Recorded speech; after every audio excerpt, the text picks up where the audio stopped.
minutos. Buenos días, Marilena. Gracias, Julio. Muy buenos días a todos. Ministro José Ignacio Paliza, por favor, canalice la solicitud de entrevista con el presidente Luis Abinader de los representantes del Comité Nuevo Renacer. Este comité de Cotuí representa 450 familias afectadas por la actividad minera de la Barrick Gold. Familias que tienen 13 años luchando. Este gobierno, desde el principio, me refiero al 2020, ¿no? Este equipo de gobierno dio señales de valores que eran prioridad para este equipo. El cambio. Se montó en esa ola del cambio y prometió hacerlo todo diferente. También la receptividad, la apertura. Señores, el presidente recibía en Palacio hasta los vecinos, hasta la gente que vivía alrededor de Palacio. Era una manera de mandar la señal, los vamos a escuchar a todos. Y sostenibilidad, decía un ministro, la sostenibilidad debe ser una cultura. Y hay que pasar por ese colador, digamos, todos los proyectos, y que digan sí a las 3 preguntas. ¿Esto promueve el crecimiento económico? Sí. ¿Promueve el desarrollo de las comunidades? Sí. ¿Promueve la protección de los recursos naturales? Sí. Hay sostenibilidad. Vamos para adelante. Y recuerdo estos valores porque son importantes para esto.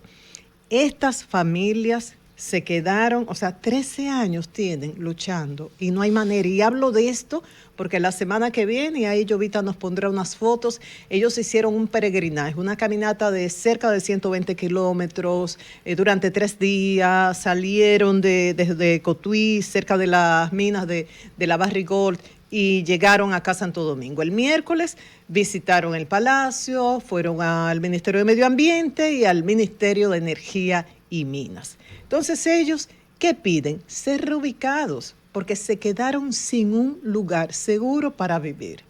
¿Qué piden?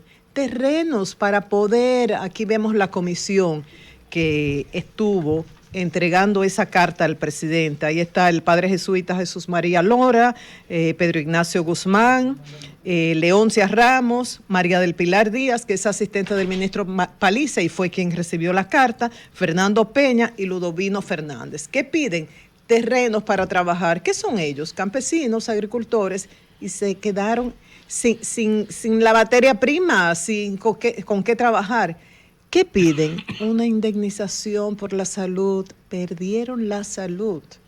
Ahí hay casos, según estuve hablando durante el fin de semana, varios de ellos, miembros del comité, casos de cáncer, problemas en la piel, en los pulmones, en el corazón, en los riñones. Y algo muy grave, ellos han perdido quien los proteja, quien los escuche. Tienen una especie de orfandad.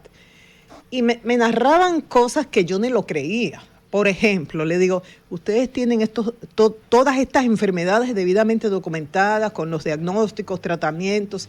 Entonces me decía que en determinados casos se hacían operativos médicos allá, se determinaba todo eso.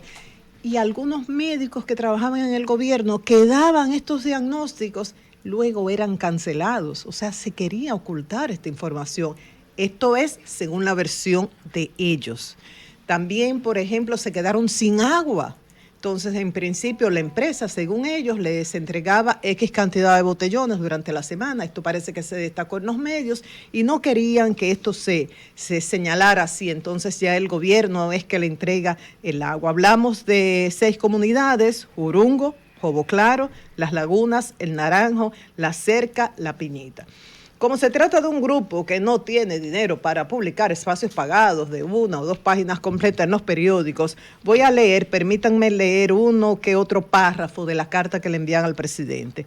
Ellos le dicen al presidente, porque ustedes saben que en estos momentos se habla de la expansión de la Barrick, de otra presa de cola, así que ellos dicen que es mucho mayor que la actual.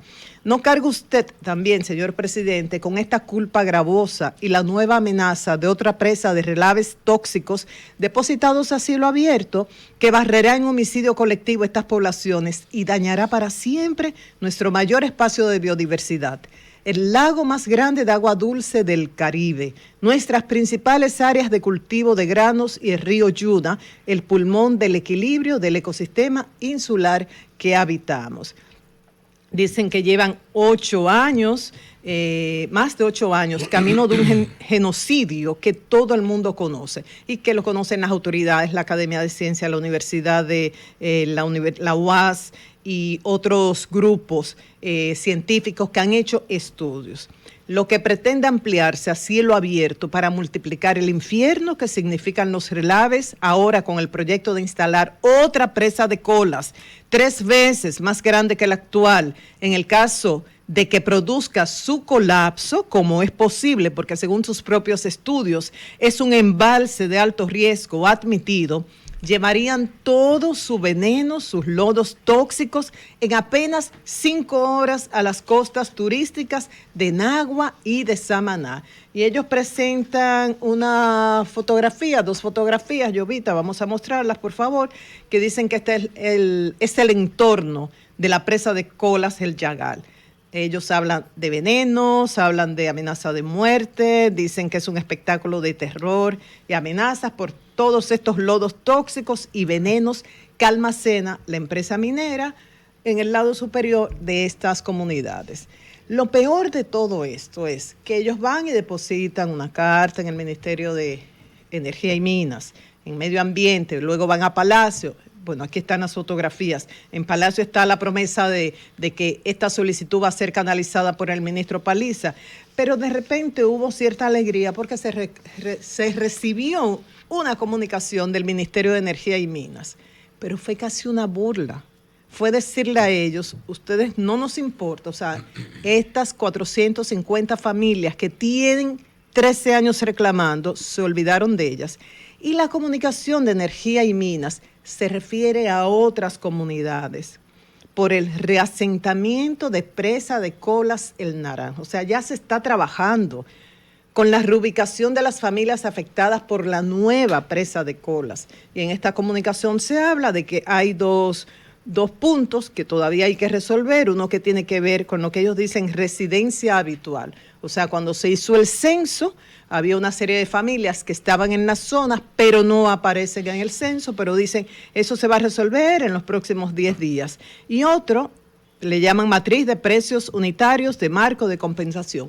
Habla de diferencias en la tasación que tiene que ver con infraestructuras, con lo agrícola y los terrenos. Entonces, esto fue como una galleta sin mano para estas 450 familias que han perdido su salud, como decía, han perdido un lugar seguro donde vivir, han perdido la tierra en que trabajar, pero han perdido también la respuesta de gobiernos diversos, porque no solamente es desde los anteriores. Entonces, ¿quién le va a responder? Esto me recuerda el caso de los contratistas de los hospitales, que ellos se llaman sin dolientes. Es que esta gente no tiene dolientes. Necesitamos la minería, se habla de una minería responsable, sí, pero hay que proteger a estas familias, 450 familias, y todo esto está documentado.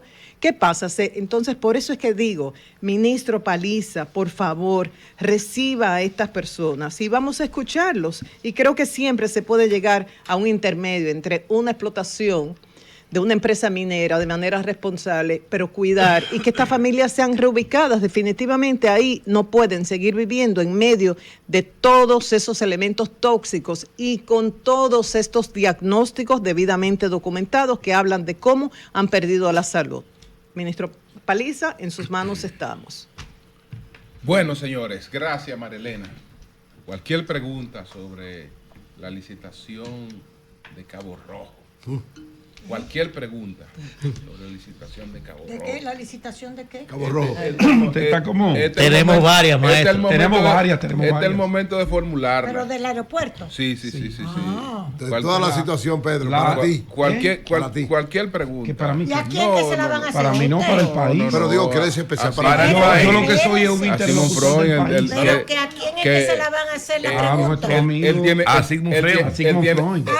Pero él tiene 2 funciones, pero hoy vamos a conversar específicamente con el director ejecutivo del Fideicomiso Pro Pedernales. Hoy no vamos a hablar de empleados públicos, ¿no? Yo le voy a preguntar dónde le van a meter todo lo que van a votar. Digo, a cambiar. Bueno, al final, si el tiempo alcanza, podemos preguntarle de esa eliminación de instituciones. Vamos a ver.